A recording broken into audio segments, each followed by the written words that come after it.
Hello दोस्तों, नमस्कार। आज हम बात करेंगे सर्दी जुकाम और खांसी के बारे में। शहद की चाय।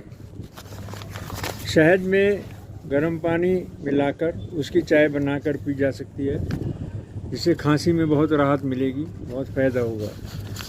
अगर गीली खांसी है तो गले की खराश के लिए नमक के पानी के गरारे करें, सुबह और शाम 2 बार। उससे बहुत फ़ायदा होगा, लाभ होगा।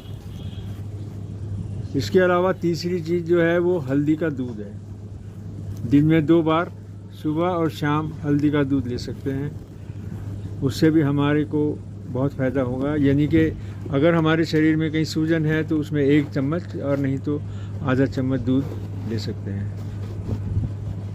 अदरक रस में काली मिर्च व शहद मिला